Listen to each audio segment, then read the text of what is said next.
Assalamu alaikum everyone. Hope you all are feeling good. My name is Maria Zubair and today I am host और मैं जो है वो clinical psychologist हूँ और होम्योपैथिक डॉक्टर हूँ और आज जो है मुझे PIBRs की तरफ से जो है वो इस वेबिनार को होस्ट करने के लिए बोला गया है और मैं उम्मीद करती हूँ कि आप सब ठीक होंगे और आप सबका रमज़ान बहुत अच्छा जा रहा होगा। और उस रमज़ान के हवाले से जो आज का टॉपिक है वो बहुत ही ख़ास है क्योंकि हमें बहुत से लोगों को नहीं पता होता है कि क्या जो है वो हमारे लिए डाइट ज़रूरी है, क्या डाइट ज़रूरी नहीं है।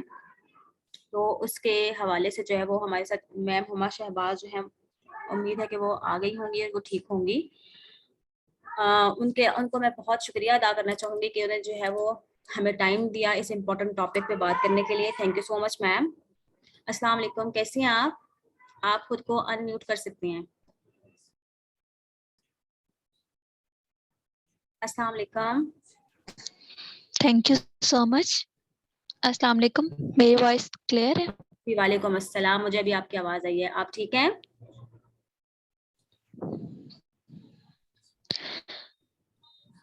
मेरी वॉइस क्लियर है आपको? जी जी, मुझे आपकी आवाज आ रही है। आपको मेरी आवाज हाँ जी, आ रही आपकी है? आवाज।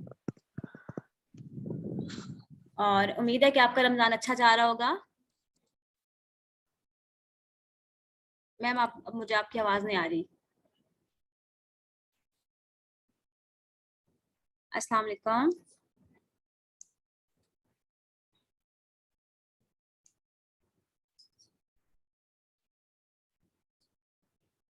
आई थिंक उनका डिस्कनेक्ट हो गया, नेट इशू होगा फिर। शायद वो चली गई है ना। मैं चेक करती हूँ पार्टिसिपेंट्स में वो है ना, है वो पार्टिसिपेंट्स में। उन्होंने उन्होंने खुद को जो है वो म्यूट किया हुआ है। मैम प्लीज अनम्यूट करें, शायद फिर आपकी आवाज आ जाए। अस्सलाम वालेकुम मैम नाजिया, कैसी हैं आप? हमारे साथ आज मैम नाजिया भी हैं वेबिनार में।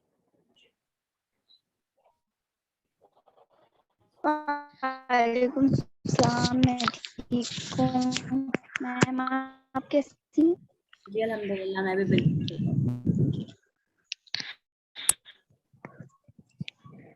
अस्सलाम वालेकुम, मेरी वॉइस क्लियर आ रही है आप सबको? जी जी, अब बिल्कुल क्लियर है। अगर आप चाहें तो फिर स्टार्ट कर लेते हैं वेबिनार। ओके, सॉरी मेरा पहले डिस्कनेक्ट हो गया था। चलें मैम, बिल्कुल। चलें अब इट्स अप टू यू, आप स्टार्ट कर दें और फिर उसके बाद जिसका भी क्वेश्चन होगा वो पूछता जाएगा। और अगर जो है वो मैम के वेबिनार के अंदर जो है, अगर आप सब लोग अगर टाइम कंप्लीट हो जाए इसका, तो आप दोबारा उसी लिंक से जो है वो सेम लिंक्स पे क्लिक करके आप जो है दोबारा ज्वाइन कर सकते हैं। ठीक है, तो चलें फिर अब स्टार्ट करते हैं। मैं खुद को म्यूट करती हूँ और आप स्टार्ट करें। It's up to you.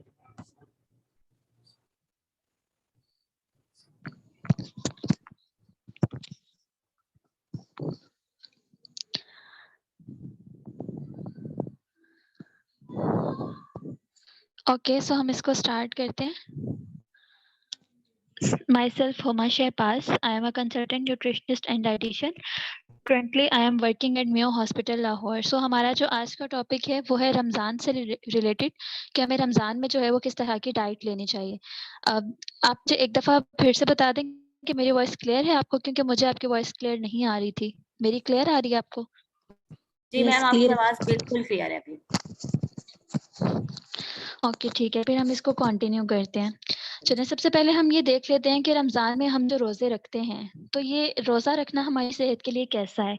Is fasting healthy for us और नॉट? ठीक है, तो ये इस तरह से होता है कि जब हाँ, हम जब रोज़ा रखते हैं तो उसमें क्या होता है कि 8 hours after the last meal हमारी जो बॉडी होती है वो खाना खाने के 8 घंटे के बाद फास्टिंग स्टेज में एंटर हो जाती है। ठीक है, फास्टिंग स्टेट में एंटर हो जाती है। लाइक आपने अगर लास्ट मील जो भी लिया है उसको खाए हुए 8 घंटे हो गए और आपने और कुछ भी नहीं खाया पिया और आपकी जो गट है वहाँ से न्यूट्रिएंट की एब्जॉर्प्शन भी कंप्लीट हो जाए, तो उसको उसके बाद जो है ना उसे हम फास्टिंग कहते हैं, उस पूरे टाइम को। ठीक है, नॉर्मली ये होता है कि ब्लड ग्लूकोज जो होता है हमारा वो मेन सोर्स ऑफ एनर्जी होता है। ठीक है, नॉर्मली हमारी बॉडी को जो एनर्जी मिल रही होती है वो फर्स्ट सोर्स ऑफ एनर्जी हमारे लिए ग्लूकोज ही होता है और आपके ब्रेन को जो है वो ग्लूकोज से ही एनर्जी मिल रही होती है। उसके बाद ये होता है during the fast glucose use first, मतलब जब आपका रोजा होता है तो उसमें सबसे पहले ग्लूकोज जो है वो as a source of energy use हो रहा होता है। उसके बाद फैट जो है वो नेक्स्ट सोर्स ऑफ एनर्जी होता है, और फैट्स के बाद जो है वो आपके बॉडी का जो मेटाबॉलिज्म होता है वो शिफ्ट कर जाता है टुवर्ड प्रोटीन। अब कब तक आपका जो बॉडी मेटाबॉलिज्म है वो ग्लूकोज तक रहना है, ग्लूकोज पे ही रहना है, ये टोटली डिपेंड करता है कि आपने लास्ट मील जो है वो क्या लिया था। ठीक है, अगर आपने सहरी में कुछ भी नहीं खाया था या आपने जो है वो खाने में कुछ इतना खास नहीं खाया था, तो आपकी बॉडी जल्दी जो है वो फैट्स पे शिफ्ट कर जाएगी मेटाबॉलिज्म के लिए। ठीक है, एनर्जी सोर्स जो है वो जल्दी फैट को अपना बना लेगी, क्योंकि उसकी बॉडी में जो है वो जब आपकी बॉडी में ग्लूकोज के सोर्सेज डिप्लीट होना स्टार्ट हो जाएंगे तो वो फैट्स पे शिफ्ट हो जाएगी। ठीक है, उसके बाद फैट्स पे शिफ्ट होगी, फैट्स पे जो है वो मैनी डेज टू वीक तक रहती है, और फिर जो है वो नेक्स्ट प्रोटीन पे शिफ्ट हो जाती है जब आप ज्यादा देर तक भूखे रहते हैं। मोस्टली आपने देखा होगा वो वाले एरियाज या वो वाले बच्चे या वो वाले लोग जिनको प्रॉपरली खाना नहीं मिल रहा होता, जो जिन्होंने एक टाइम का खा लिया और उनको नहीं पता होता उनको अगले टाइम जो है वो खाना मिलना है या नहीं मिलना, वो मोस्टली बहुत ही लीन होते हैं। वो किस तरह से होते हैं, क्योंकि पहले जो उन्होंने खाना खाया होता है उससे उनको एनर्जी मिलती है, उसके बाद जो अगर उनकी बॉडी में थोड़ी बहुत फैट होती है उससे उनको जो है वो एनर्जी मिलती है, और उसके बाद उनकी बॉडी का जो मेटाबॉलिज्म है वो शिफ्ट कर जाता है टुवर्ड्स प्रोटीन, जिसकी वजह से उनके मसल्स जो होते हैं आहिस्ता-आहिस्ता वो डिप्लीट होने लग जाते हैं और वो बहुत ही लीन नज़र आ रहे होते हैं, और ऐसा तब होता है जब आप स्टार्वेशन कंडीशन में हो। अब ये चीज़ जो है ना वो आपने नोट करनी है कि फास्टिंग और स्टार्वेशन दोनों में बहुत डिफरेंस होता है। ठीक है, फास्टिंग का ये मतलब होता है कि आप स्पेसिफिक टाइम के लिए जो है वो कुछ खाना-पीना छोड़ देते हैं, जबकि स्टार्वेशन का ये मतलब होता है कि इसमें काफ़ी डेज़ गुज़र जाते हैं, डेज़ टू वीक, और आप कुछ नहीं खा रहे होते। ठीक है, तो ये स्टार्वेशन की कंडीशन होती है। अब जो आप रमज़ान में रोज़ा रखते हैं, इसकी ड्यूरेशन क्या होती है? इसकी ड्यूरेशन यही होती है कि सुबह जो होता है वो तुलुए फ़जर से लेकर ग़ुरूब आफ़ताब तक जो होता है वो आपका रोज़ा होता है, ठीक है? उस टाइम तक जो है वो आप कुछ भी खा पी नहीं रहे होते हैं, लेकिन उसके बाद जैसे ही सूरज ग़ुरूब हो जाता है, लाइक मग़रिब की अज़ान जब होती है, तो तब आपने जो होता है वो रोज़ा खोलना होता है, और आपके पास आप ये समझ लें कि आपके पास अच्छा टाइम होता है कि आप अपने एनर्जी स्टोर्स जो हैं उनको रिप्लेनिश कर लें, ठीक है? लाइक आपने सुबह जो है वो सहरी की, उसके बाद आपने इफ्तारी तक कुछ भी नहीं खाया। अब इफ्तारी से सहरी तक आपके पास एक आप कह लें कि बहुत अच्छी अपॉर्च्युनिटी होती है कि आपके एनर्जी स्टोर्स जो यूज़ हुए थे, आप उनको दोबारा से फिल कर लें, ताकि आप नेक्स्ट जो आपका रोज़ा है वो आपका अच्छे से गुज़र सके, और आपके जो मसल्स हैं उनकी ब्रेकडाउन ना हो, उनकी ब्रेकडाउन से प्रिवेंट किया जा सके। बैलेंस्ड फूड और फ्लूइड इनटेक जो होता है ना बिटवीन द फास्ट, वो बहुत ज़रूरी होता है। इसको हम नेक्स्ट देखेंगे कि वो किस तरह से हमारे लिए ज़रूरी होता है। अब अ, आपने जो है वो डोंट स्किप ब्रेकफास्ट, आपने अपना ब्रेकफास्ट जो है वो स्किप नहीं करना। अब जब रमज़ान की या जब हम रोज़ों की बात करें तो इसमें हमारा ब्रेकफास्ट क्या होता है, इसमें हमारी जो सहरी में हम खाना खा रहे होते हैं वो हमारा ब्रेकफास्ट होता है। आपने इसको स्किप इसलिए नहीं करना क्योंकि यही आपका वो मेजर मील है जो कि आपको नेक्स्ट फ्यू आवर्स के लिए एनर्जी सप्लाई करेगा, और आपके न्यूट्रिएंट्स वगैरह जो हैं वो सारे मेंटेन करेगा, ठीक है? और आपके नेक्स्ट फ्यू आवर्स जो हैं, ये आपका रोज़ा किस तरह का गुज़रना है, ये टोटली डिपेंड करता है आपकी सहरी पे कि आपने सहरी किस तरह से की हुई है, ठीक है? अगर आप फ्राइड फूड प्यास लगेगी लेकिन अगर आप जो है ठंडी चीज़ें लेंगे, लाइक अगर आप वो भी बहुत हीट अप हो जाता है। लेकिन अगर आप ठंडी चीज़ें यूज़ करते हैं, आप लस्सी पीते हैं, अगर आप दही इस्तेमाल करते हैं, तो इससे क्या होगा, आपका स्टमक जो है वो जल्दी हीट अप नहीं होगा। अगर आप सहरी में चाय का इस्तेमाल ज़्यादा करते हैं, तो उससे क्या होगा, डायूरेसिस मतलब आपको फ्रीक्वेंट यूरिनेशन होगी, और यूरिनेशन होगी तो क्या होगा, आपको डिहाइड्रेशन होगी, आपको प्यास लगेगी, आपके जो लिप्स हैं वो ड्राई हो जाएँगे, ठीक है? तो ये सब चीज़ें जो हैं वो आप जो भी सहरी में ले रहे होते हैं, वो इफ़ेक्ट करती है आपके बाकी वाले रोज़े को, ठीक है? अब कुछ हम फूड्स देख लेते हैं, good and bad foods during Ramzan. कौन से फूड्स जो हैं वो रमज़ान में अच्छे हैं हमारे लिए, और कौन से फूड्स जो हैं वो अच्छे नहीं हैं, ठीक है? अब गुड फूड्स कौन से हैं, जैसे कॉम्प्लेक्स कार्बोहाइड्रेट्स हैं, फाइबर रिच फूड्स हैं, ये सब आपके लिए गुड फूड्स में आ जाते हैं। इसके अलावा bread, cereals, other grain products, fruits, vegetables, meat आ जाता है, फिश एंड पोल्ट्री। अब मीट जो है ना ये गुड में भी आता है, बैड में भी आता है। गुड में ये इस तरह से आता है कि आप इसको लाइक इसको बहुत ज़्यादा फ्राई ना करें, डीप फ्राई ना करें, तो ये अच्छा आ जाएगा, मतलब गुड फूड्स में आ जाएगा।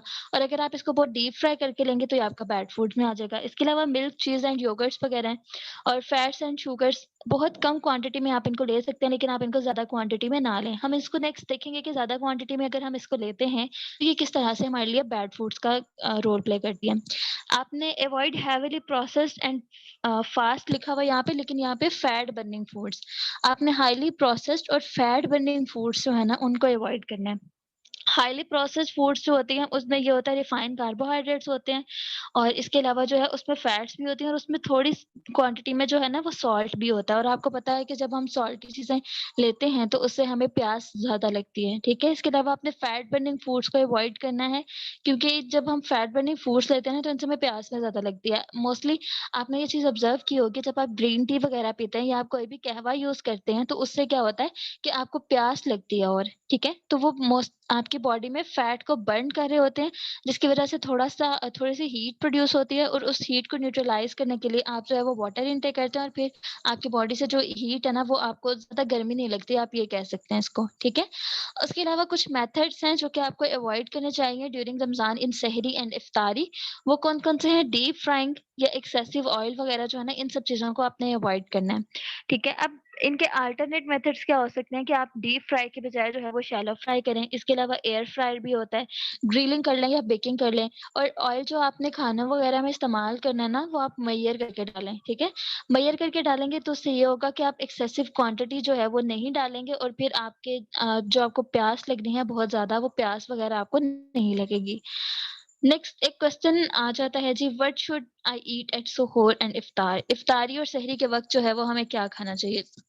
जैसे कि मैंने पहले कहा कि सहरी जो है वो आपको अच्छी करनी चाहिए, क्योंकि यही वो आपका मील होता है जो कि आपको नेक्स्ट कुछ आवर्स के लिए जो है वो आपको नरिशमेंट प्रोवाइड करेगा या आपको एनर्जी प्रोवाइड करेगा, ठीक है। अब अगर हम सहरी की बात करें तो इसमें प्री डॉन मील, हम इसको प्री डॉन मील भी कहते हैं, मतलब सूरज तुलू होने से पहले जो आपका खाना होता है, ये आपका होलसम होना चाहिए, मॉडरेट होना चाहिए, आपको जो है वो एनर्जी इनफ क्वांटिटी में प्रोवाइड कर रहा हो। इसके अलावा आपको चाहिए कि आप सहरी में स्लो डाइजेस्टिंग फूड्स जो है ना वो लें, ठीक है। अब होलसम का क्या मतलब है? होलसम का ये मतलब है कि आप वो रिफाइन ना हो, आपको उससे नेक्स्ट स्लाइड कर दें प्लीज। वो रिफाइन ना हो, आपको उससे जो है वो एडिक्वेट क्वांटिटी में कार्ब्स, प्रोटीन और फैट्स वगैरह मिल रहे हो, और आपको उससे जो है वो न्यूट्रिएंट्स वगैरह भी मिल रहे हो। आपको उससे एनर्जी भी मिल रही हो और न्यूट्रिएंट्स भी मिल रही हो। मोस्टली हमारे पास कुछ फूड आइटम्स ऐसे होते हैं जो कि आपको एम्प्टी किलो कैलोरीज प्रोवाइड कर रहे होते हैं। लाइक अगर हम बात करें पोटैटो फ्राइज की, तो आपको एम्प्टी किलो कैलोरीज प्रोवाइड कर रहे होते हैं। एम्प्टी किलो कैलोरीज का क्या मतलब होता है कि उसमें न्यूट्रिएंट्स नहीं होते। और मैं मोस्टली यही कहती हूँ कि एनर्जी से ज़्यादा ये चीज़ इम्पोर्टेंट होती है कि आप न्यूट्रिएंट कौन-कौन से और कितनी क्वांटिटी में ले रहे हैं, ठीक है? अगर आपको कुछ टाइम के लिए एनर्जी ना भी मिले तो आपकी बॉडी सर्वाइव कर लेगी, लेकिन अगर आपको न्यूट्रिएंट्स इनफ क्वांटिटी में नहीं मिल रहे होंगे तो आपकी बॉडी में जो है वो सर्वाइवल थोड़ा डिफिकल्ट हो जाता है। इसके अलावा सहरी में जो है वो स्लो डाइजेस्टिंग फूड्स लेने चाहिए। अब स्लो डाइजेस्टिंग फूड से क्या मुराद है? मतलब फाइबर रिच फूड्स जिनमें साथ में फाइबर भी हो, क्योंकि फाइबर क्या करता है आपके डाइजेशन का जो टाइम होता है उसको एनहांस कर देता है। आपकी फूड जो होती है वो स्लोली डाइजेस्ट होती है, स्लोली वो कह लें कि आपके ब्लड का पार्ट बनती है, ठीक है। ब्लड का पार्ट जब वो स्लोली बनेगी तो आपका जो शुगर लेवल है वो भी मेंटेन रहेगा, और आपको जल्दी भूख भी नहीं लगेगी। इसके अलावा फाइबर ज्यादा होने की वजह से ये होता है कि आपको जल्दी भूख नहीं लगती है, और एक तो खाना जल्दी डाइजेस्ट नहीं होता। जब वो जल्दी डाइजेस्ट नहीं होगा, स्टमक जल्दी एम्प्टी नहीं होगा, स्टमक एम्प्टी नहीं होगा तो आपको भूख जल्दी नहीं लगेगी, ठीक है। तो आपकी सहरी जो है ना वो इस तरह की होनी चाहिए। Next slide please. नेक्स्ट अगर हम बात करें इफ्तारी की कि इफ्तारी हमारी किस तरह से होनी चाहिए, तो उसमें ये होता है कि आपने जितने भी जैसे कि आप सबको पता है कि हमारे नबी हज़रत मोहम्मद सल्लल्लाहु अलैहि वसल्लम की जो ज़िंदगी है वो हमारे लिए बहुत ही बेहतरीन नमूना है, ठीक है? मतलब हमारे लिए वो एक उनका लाइफ़स्टाइल जो है वो एक रोल मॉडल है हमारे लिए। तो हमें इफ्तारी में जिस तरह से उन्होंने इफ्तारी की, हमें वो वाली जितनी भी ट्रेडिशंस हैं उन सबको फॉलो करना चाहिए, ठीक है? अब किस तरह से इफ्तारी करते थे आप सल्लल्लाहु अलैहि वसल्लम? किसी को इस चीज़ का कुछ आइडिया है कि उनकी इफ्तारी कैसी होती थी? हमारी इफ्तारी में तो ये होता है ना, चिप्स की प्लेट भरी हुई होती है, पकौड़ों से भरी हुई होती है, समोसों के बगैर तो रमज़ान का या इफ्तारी का कोई कॉन्सेप्ट ही नहीं होता। लेकिन हज़ूर पाक सल्लल्लाहु अलैहि वसल्लम कैसे इफ्तारी करते थे? वो दूध इस्तेमाल करते थे, वो खजूरें यूज़ करते थे, वो मटन, ओट्स और इस तरह की हेल्दी फूड्स जो है ना वो इस्तेमाल करते थे। इसके अलावा कुरान पाक में भी है कि fruits, vegetables, olives, onions, cucumber, figs, dates, grapes, जिन भी फ्रूट या फूड्स का कुरान पाक में ज़िक्र किया गया है, ये सब वो फूड्स हैं जो कि अच्छे हैं और आपको अपनी इफ्तारी में जो है मोस्टली यूज़ करने चाहिए, क्योंकि कुरान पाक में शहद, ज़ैतून और प्याज़, इसके अलावा खजूर, इन चीज़ों का जो है ना वो बहुत दफ़ा ज़िक्र किया गया है, अंगूर वगैरह का भी। तो इस चीज़ का ऐसे ही ज़िक्र नहीं किया गया, इनके आपके आपकी बॉडी के लिए बहुत से हेल्थ बेनिफिट्स होते हैं, ठीक है? तो आपकी इफ्तारी में जो है वो ये चीज़ें होनी चाहिए, बजाए इसके कि आप फ्राइज़, समोसे, पकोड़े वगैरह से रोज़ा इफ्तार करें। अच्छा जी, अब अगर हम बात करेंगे इफ्तारी के बाद जो हमें कॉम्प्लिकेशंस फेस करना पड़ी होती हैं। मतलब मोस्ट कॉमनली जैसे क्या होता है, इफ्तारी के बाद हम इतना पानी पी लेते हैं कि हमसे जो है वो उठा नहीं जा रहा होता।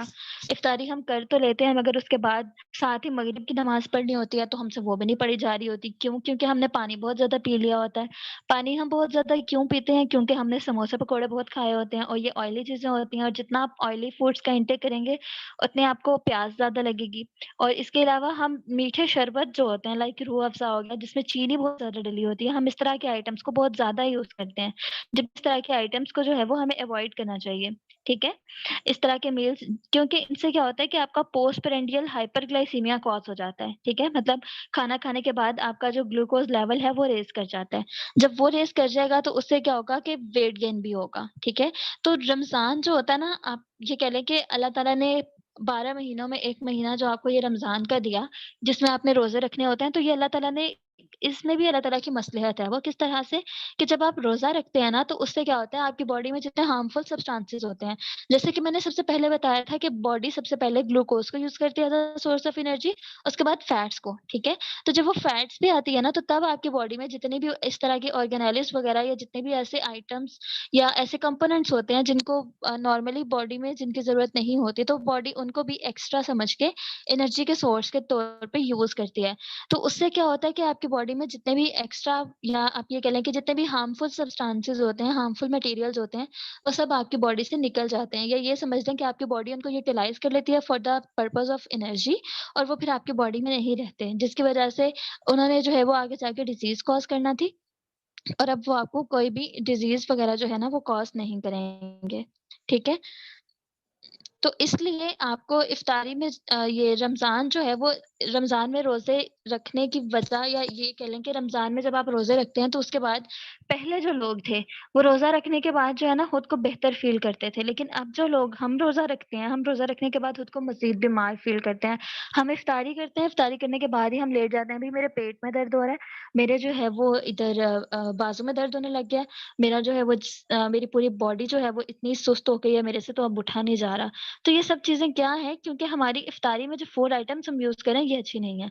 एक तो पहले आपका स्टमक जो है वो 10-12 घंटे से खाली होता है, उसमें गैसेज़ आप कह सकते हैं वो प्रोड्यूस हुई होती हैं। जब आप एकदम से उसमें ये कह लें कि ज़्यादा सारी चीज़ें अपने स्टमक में डाल देते हैं, तो उससे क्या होता है वो सारी गैस जो होती है ना वो आपकी बॉडी की ऊपर वाली साइड पे मूव करना स्टार्ट कर देती है, जिसकी वज़ह से मोस्टली लोगों को जो है ना वो चेस्ट में पेन भी होने लग जाती है, ठीक है?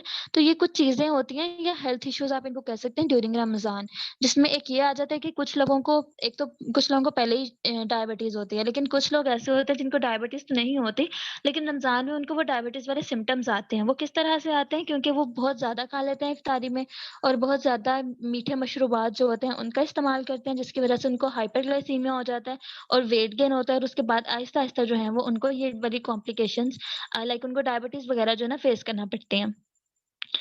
इसके अलावा इफ्तारी और सहरी के दरमियान जो टाइम होता है, वहाँ पे हम डिज़र्ट्स वग़ैरह यूज़ करते हैं इस तरह के जो कि शुगर रिच होते हैं। मैं एक और बात यहाँ पे, आपकी जो इफ्तारी होनी चाहिए ना, आपकी इफ्तारी वो एक मील ही होना चाहिए, ठीक है? वो एक फीस्ट नहीं होना चाहिए।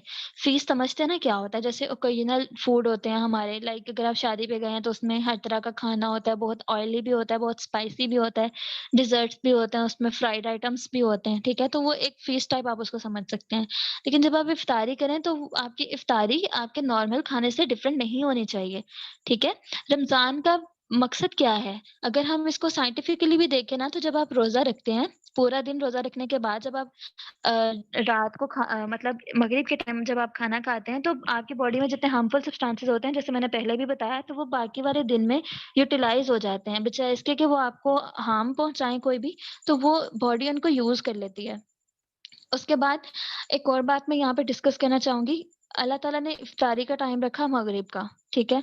अज़ान से थोड़ी देर पहले जो है वो रोज़ा खुलता है। अब एक पूरा दिन हमने कुछ खाया नहीं होता, ऊपर से इफ्तारी होती है, साथ में जी अज़ान हो जाती है, अब नमाज़ भी पढ़नी है। तो ये अल्लाह ताला ने इस पूरे काम को जो है ना वो बहुत सोच समझ के रखा है, ठीक है? अब मगरिब की नमाज़ पढ़नी है, फिर आओ घर आके खाना खाओ, उसके बाद फिर से तरावियाँ पढ़ने चले जाओ। तो ये तो अल्लाह ताला ने तो बहुत ही बर्डन डाल दिया। ऐसी कोई बात नहीं है। अल्लाह ताला के हर काम में कोई ना कोई मसलहत होती है, ये चीज़ हम बहैसियत मुसलमान सब मानते हैं। ये जो नमाज़ वाला सा टाइम होता है ना, ये इसलिए होता है ताकि आपने देखें, जब आप एक दफ़ा खाने बैठें, तो आप खाते जाते हैं, खाते जाते हैं, खाते जाते हैं। लेकिन अगर आपको दरमियान में किसी काम के लिए उठना पड़ जाए, तो दोबारा आके बैठें, तो आपसे उतना नहीं खाया जाता जितना कि आपने पहले खाना था। तो दरमियान में जो नमाज़ का टाइम अल्लाह ताला ने रखा है ना, वो इसीलिए रखा है कि आप एक ही दफ़ा अगर इतना सारा खा लेंगे, तो बाद में आपकी जो एक्टिविटी है, वो इफ़ेक्ट होगी। तो थोड़ा-सा खाएँ, रोज़ा खोलें, खजूर खाएँ आप, थोड़ा-सा कोई पानी वग़ैरह पिएँ, कोई फ्रूट लें, उसके बाद आप नमाज़ पढ़ने चले जाएँ। फिर जब आप नमाज़ पढ़ के वापस आएँगे ना, तो आप उतना ही खाएँगे जितनी आपकी बॉडी की रिक्वायरमेंट्स होंगी। आप ओवर ईटिंग से बच जाएँगे, ठीक है? तो उसके बाद जो है आपने आके खाना खाया मगरिब के बाद, और फिर आप जो है वो तरावियाँ पढ़ने चले गए। फिर आपने तरावियाँ अपने घर में पढ़ी या जहाँ भी चले गए। तो वो क्या होता है कि आपका स्टमक जो होता है ना, उस सब फूड को आहिस्ता-आहिस्ता डाइजेस्ट कर लेता है, ठीक है? बजाए इसके कि आप एक ही दफ़ा में ज़्यादा सारा खा के पड़े हुए हैं और फिर सुबह सहरी में जो है वो खाने को दिल नहीं करता। और एक और चीज़, आपकी जो सहरी होती है ना, आपने उसको लास्ट टाइम ट्राई करें कि आप उसको लास्ट टाइम में खाएँ। मतलब अ, आप फजर की अज़ान का जो टाइम होता है तब तक खा सकते हैं ना, तो बजाए इसके कि आप डेढ़ ढाई बजे ही अपना खाना खा के सो जाएँ, आप उसको कोशिश करें कि लास्ट टाइम जो है वो 3:30 से 4:20 तक आई थिंक होता है, तो आप तब तक खाएँ उसको, ठीक है? उस लास्ट टाइम में आप लें, ताकि आपका जो बाकी वाले दिन का बाकी जो आपका रोज़ा है वो अच्छा गुज़र जाए, ठीक है? इसके अलावा हाई ग्लाइसेमिक इंडेक्स फूड्स जो हैं, उनको आपने कम से कम यूज़ करना है सहरी में। आपने लो ग्लाइसेमिक इंडेक्स वाले फूड्स हैं, उनको यूज़ करने हैं। हाई ग्लाइसेमिक इंडेक्स वाले कौन से फूड्स होते हैं? जिसमें रिफाइंड शुगर्स होते हैं, बेकरी प्रोडक्ट्स हो गई या व्हाइट आटा हो गया, राइस हो गए, तो ये क्या होते हैं? ये हाई ग्लाइसेमिक इंडेक्स वाले होते हैं। इसका ये मतलब होता है कि ये जल्दी डाइजेस्ट हो जाते हैं और जल्दी यूटिलाइज़ हो जाते हैं, ठीक है? तो आपको लो ग्लाइसेमिक इंडेक्स वाले यूज़ करने चाहिए, जैसे कि गंदम का आटा है, जौ का आटा है। इस तरह की चीज़ें आपको यूज़ करनी चाहिए जो कि आहिस्ता-आहिस्ता आपके ब्लड का पार्ट बने और आपका स्टमक भी आहिस्ता-आहिस्ता खाली हो, तो आपको ना ही एकदम से भूख लगे और ना ही आपका बाकी का जो दिन है वो खराब गुज़रे, ठीक है? इसके अलावा फ्राइड फूड जो है वो आपको बहुत ज़्यादा नहीं खाने चाहिए, क्योंकि ये अनहेल्दी होते हैं। एक तो इसमें ट्रांस फैट्स भी आ जाते हैं, या मार्जरीन ऑयल्स वगैरह, या सैचुरेटेड फैट भी आप इसको समझ सकते हैं, ठीक है? तो ये वाली चीज़ें फ्राइड फूड जब आप लेते हैं, तो एक तो ये ट्रांस फैट का गुड सोर्स होती है, जो कि आपके बॉडी के लिए अच्छा नहीं होता, और इसके अलावा आपको प्यास भी बहुत लगती है।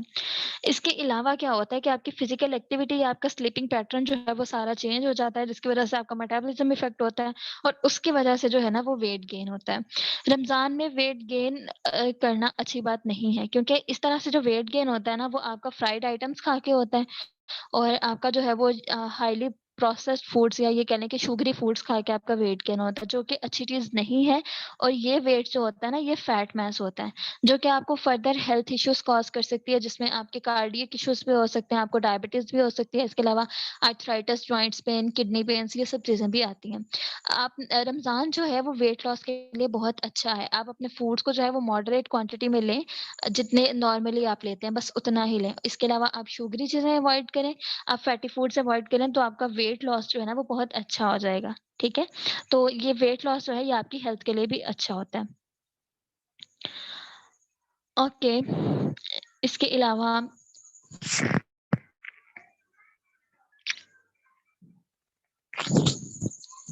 एक और चीज मेरे माइंड में आई अभी, अगर आप रमजान में वेट लॉस करना चाह रहे हैं,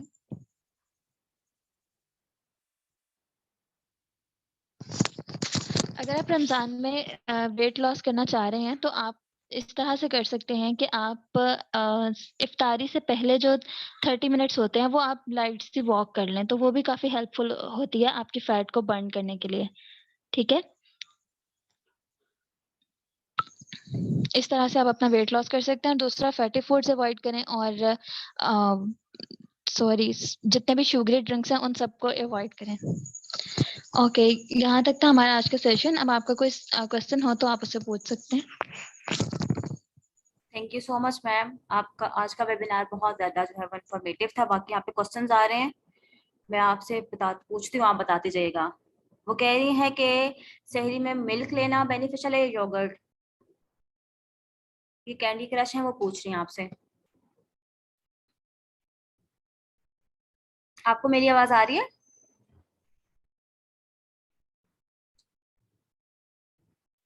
आप सबको मेरी आवाज आ रही है? हाँ जी, आवाज तो आ रही है। तो लेकिन वो मैम कहाँ चली गई हैं? मैम हुमा? क्वेश्चंस जो है ना वो चैट बॉक्स में भी है। जी जी, एक्चुअली नाजिया मैम, नाजिया वो ना जो हमारे पार्टिसिपेंट्स हैं वो हमारे से वो पूछ रहे हैं चैट बॉक्स में, लेकिन मैम पता नहीं आई थिंक कहाँ उनका डिस्कनेक्ट हो गया। डिस्कनेक्ट। जी वो नहीं है। अच्छा, वेट कर लेते हैं 2 मिनट, शायद उनका आ गई हैं वो। डिस्कनेक्ट हो गया। Welcome back. सॉरी मेरा डिस्कनेक्ट हो गया था जी। अब आप क्वेश्चन पूछें। अच्छा देखिए, सबसे पहले मैं आप सबको बता दूं कि मीटिंग को एंड होने में 6 मिनट रह गए हैं। जब ये मीटिंग एंड हो जाए तो काइंडली दोबारा सब जो है वो सेम लिंक पे क्लिक करके आप दोबारा सब आ जाइएगा। यहाँ पे इन्होंने एक क्वेश्चन पूछा हुआ है एक पार्टिसिपेंट ने कि हम जो है वो सेरी में दूध या दही दोनों में से क्या बेहतर होगा। आई थिंक क्वेश्चन यही था। शहरी में दूध या जो है वो दही में से आप पूछ रहे हैं क्या चीज बेहतर होगा। आप दही का इस्तेमाल करें, उससे ये होता है कि एक तो वो आपके स्टमक के लिए बहुत अच्छा होता है, उसमें प्री एंड प्रोबायोटिक्स होते हैं, और दूसरा ये होता है कि मिल्क प्रोडक्ट्स यूज करने से ना, मिल्क स्पेशली यूज करने से सम टाइम ब्लॉटिंग या एब्डोमिनल क्रैम्प्स वगैरह, कुछ लोगों को पेट में दर्द और गैस वगैरह इस तरह के इश्यूज आते हैं, तो फिर आपका रोजा आपने रखना होता है, तो इसलिए बेहतर यही होता है कि आप जो है ना वो योगर्ट यूज करें। ठीक है, क्योंकि उसमें प्री एंड प्रोबायोटिक्स होते हैं जो कि आपके स्टमक में इस तरह की चीजों को नहीं होने देते, इन मतलब गैस वगैरह नहीं होने देते। अच्छा लेकिन और अगर एक आपको मिल्क यूज करने से कोई मसला नहीं होता तो आप उसको यूज कर सकते हैं। अच्छा एक पूछ रही है अच्छा, और कि क्वेश्चन। ग्रीन टी को हम किस टाइम एडजस्ट करके पी सकते हैं रमजान में? मैंने आपको ये बोला था कि आप सहरी में उसको ना लें, आप उसको इफ्तारी में इफ्तारी और सहरी के दरमियान, मतलब आप उसको 11-12 बजे, अगर आप रात को जाग रहे हैं तो आप उस टाइम पे ले लें, या आप उसको जो है ना वो 9-10 बजे ले सकते हैं। ठीक हो गया। और अच्छा, एक और सवाल मैम आ रही है। जी जी हेलो। जी जी, आवाज आ रही है। अच्छा, ऊपर के क्वेश्चन आपने स्किप कर दिए। एक मिनट, क्या? आवाज तो आ रही है। मैं ये कह रही हूँ कि आपने ऊपर से कुछ क्वेश्चन जो है ना वो स्किप अच्छा, ये पूछ रही कर है दिए। कि समर में लिप्स। एक सवाल ये आया है कि समर में लिप्स थ्रोट क्विकली ड्राई हो जाता है, तो हाउ टू प्रिवेंट दैट? इनके ड्राई होने की वजह यही जी जी, होती है। समर में लिप्स थ्रोट क्विकली ड्राई हो जाता है, तो हाउ टू प्रिवेंट दैट। देखें, ये सब इसी वजह से होता है क्योंकि आपकी बॉडी में जो है ना आपका हाइड्रेशन प्रॉपरली, आपकी बॉडी हाइड्रेटेड नहीं होती। ठीक है, तो आप पानी पिएं ज्यादा से ज्यादा। लेकिन अब ये देखें, अगर आप सिंपल वाटर पीते हैं ना तो उससे ये होता है कि आपका स्टमक हैवी हैवी फील होता है। ठीक है, तो ओआरएस जो होता है ना नॉर्मली, वो रिकमेंडेड होता है कि आप ओआरएस पिएं। ठीक है, क्योंकि उससे आपके इलेक्ट्रोलाइट्स बैलेंस हो जाते हैं, और वाटर आप कोशिश करें जितनी आपकी रिक्वायरमेंट्स है ना उतना आप जरूर पिएं। ठीक है, क्योंकि आपने बाकी वाला जो 10-12 घंटे जो होते हैं वो आपने फास्टिंग कंडीशन में गुजारने होते हैं, तो जब आपने इफ्तारी से सहरी तक जो होता है ना, आप ट्राई करें कि मैक्सिमम वाटर यूज करें। और इसके अलावा जब आप बाहर निकलते हैं तो सर पे मतलब आप कोई अम्ब्रेला वगैरह, जैसे आजकल बहुत धूप होती है तो आप अम्ब्रेला लेके निकले। मैंने खुद ही ऑब्जर्व किया है कि जिस दिन मैं बगैर अम्ब्रेला लिए और बहुत धूप में बाहर जाती हूँ उस दिन मुझे बहुत रोजा लगता है। लेकिन जब आप अम्ब्रेला वगैरह यूज करते हैं तो उससे ये होता है आपके वाटर लॉसेस जो होते हैं ना बॉडी से वो कम हो जाते हैं, ठीक है। तो फिर आपका जो थ्रोट वगैरह, लिप्स वगैरह जो है ना वो ज्यादा ड्राई नहीं होते। तो खुद को डिहाइड्रेशन से प्रिवेंट करें जितना भी आप कर सकते हैं। अच्छा मैम, यहाँ पे इमामा है, उनका क्वेश्चन है कि हमें जो है वो सहरी और इफ्तारी में कौन से फूड आइटम खाने चाहिए जिससे जो हम डिहाइड्रेशन को प्रिवेंट कर सकें। हमारे कुछ फ्रूट्स ऐसे होते हैं जिसमें बाउंडेड वाटर जो है ना वो होता है, प्रेजेंट होता है। लाइक वाटरमेलन हो गया, ठीक है। तो इस तरह से आपको इस तरह के फ्रूट्स यूज करने चाहिए। दूसरा, आप इसके अलावा ओआरएस मैंने बताया जिसमें इलेक्ट्रोलाइट्स जो हैं वो अच्छी क्वांटिटी में होते हैं, तो आपको ओआरएस यूज करना चाहिए। आप लीमू पानी जो है उसको यूज कर सकते हैं। ये सब चीजें जो होती हैं ये आपको डिहाइड्रेशन से प्रिवेंट करती हैं और इनसे आपको प्यास भी ज्यादा नहीं लगती। और फ्रूट्स जिनमें वाटर की क्वांटिटी ज्यादा होती है ये सबसे बेस्ट होते हैं, क्योंकि इससे ना तो आपका स्टमक जल्दी हैवी होता है और आपकी प्यास जो होती है ना वो भी थोड़ी कम हो जाती है। मैम अगर सहरी में लस्सी हो जाए तो बेहतर रहे ना। जी हाँ जी, अच्छी चॉइस है ये भी। और किसी का कोई क्वेश्चन वगैरह हो तो आप सब लोग पूछ सकते हैं, क्योंकि वेबिनार में जो है वो 2 मिनट्स रह गए हैं। अगर किसी का क्वेश्चन हो तो हम दोबारा ज्वाइन कर लेंगे, वरना हम जो है वो इसके अंदर ही जो है वेबिनार को वाइंड अप कर लेते हैं। किसी का कोई क्वेश्चन वगैरह है तो बता दीजिए please. No more questions. Thank you so much जी आप सबके फीडबैक के लिए। हुमा, आपका आपके आने का बहुत शुक्रिया। आपने जो हमें टाइम दिया उसके लिए बहुत ज्यादा शुक्रिया। बहुत ज्यादा इंफॉर्मेटिव वेबिनार था और हम सबको बहुत अच्छा लगा। एक्सक्यूज मी और मैम। किसी का कोई क्वेश्चन है? अच्छा, एक क्वेश्चन आ गया है कि मिल्क शेक हाँ, मिल्क शेक रिकमेंडेड है। अफ्तारी में मिल्क शेक रिकमेंडेड है या नहीं, ये भी बता देंगे। अगर तो आपका जो वेट है वो ऑलरेडी ओवरवेट के करीब, मतलब ओवरवेट के करीब है, या आप ओबीज हैं, तो आप मिल्क शेक का इंटेक ना करें, ठीक है। क्योंकि उस वो जो है वो आप वेट गेन में हेल्प करता है, ठीक है। उससे आपका वेट गेन होने के चांसेस बढ़ जाते हैं, तो आप उन चीजों को अवॉइड करें। और दूसरा, अगर उसमें शुगर भी आपने ज्यादा ऐड की हुई है ना तो आप उसको इफ्तारी में अवॉइड करें। अदरवाइज आप उसको ले सकते हैं बहुत थोड़ी शुगर के साथ, ठीक है। और इसके अलावा एक और चीज मैं बताने लगी थी, दूध सोडा। काफी सारे लोग जो है ना वो दूध सोडा भी पीते हैं, ये भी बहुत ट्रेंड है। तो दूध सोडा जो है ना वो इसको भी अवॉइड करना चाहिए, ठीक है। अच्छा, पार्टिसिपेंट अभी बहुत थोड़ा टाइम रह गया है, तो अभी दोबारा आप सब लोग आ जाइएगा। अगर किसी का कोई क्वेश्चन वगैरह है तो हम फिर पूछ लेते हैं और फिर एक साथ ही आराम से वाइंड अप कर लेंगे, ठीक है। क्योंकि अभी बस कुछ सेकंड्स में ही ना ये एंड हो जाना है। तो फिर दोबारा सब आ जाते हैं और आप सब लोगों का कोई क्वेश्चन वगैरह है तो आप लोग रेडी रख लें। फिर उसके बाद जो है हम अपना वेबिनार को एंड करेंगे। क्योंकि मैंने कुछ इंफॉर्मेटिव बातें आपके साथ शेयर करनी है तो इसलिए मैं कह रही हूँ।